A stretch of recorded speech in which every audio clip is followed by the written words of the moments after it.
آلہ وصحبہ وسلم نے ارشاد فرمایا، ہر ایک تسبیح سبحان اللہ کہنا صدقہ ہے، ہر ایک تمحید الحمدللہ کہنا صدقہ ہے، ہر ایک تحمیل لا الہ کہنا صدقہ ہے، ہر ایک تکبیر اللہ اکبر کہنا بھی صدقہ ہے، نیکی کی تلقین کرنا صدقہ ہے، اور برائی سے روکنا بھی صدقہ ہے۔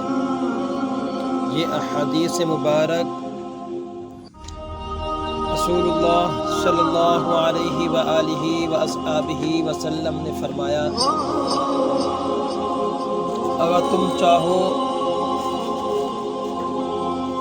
تم چاہتے ہو کہ اللہ اور اس کا رسول تم سے محبت کرے تو امانت کو ادا کرو،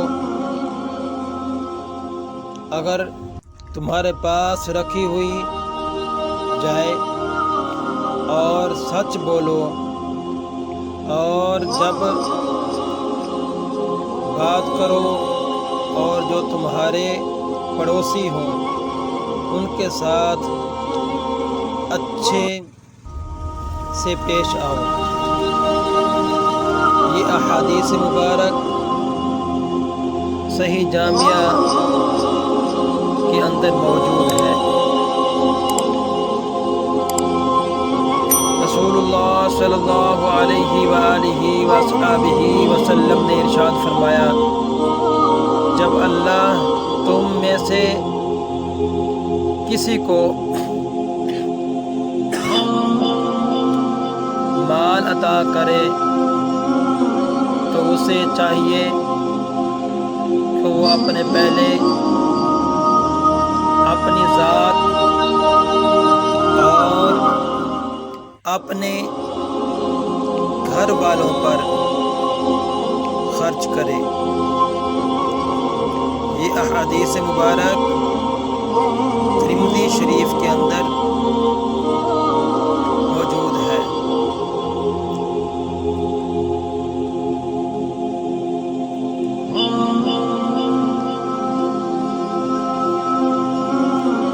رسول اللہ صلی اللہ علیہ وآلہ وصحبہ وسلم نے ارشاد فرمایا،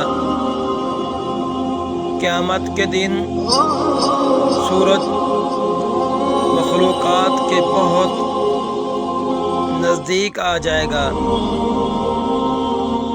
حتیٰ کہ ان سے 1 میل کے فاصلے پر ہوگا۔ حدیث کی روایت ہے کہ اللہ کی قسم مجھے معلوم نہیں کہ میل سے اس کی مراد مسافت ہے یا وہ سلائی جس سے آنکھ میں سرما ڈالا جاتا ہے۔ یہ احادیث مبارک صحیح مسلم کے اندر موجود ہے۔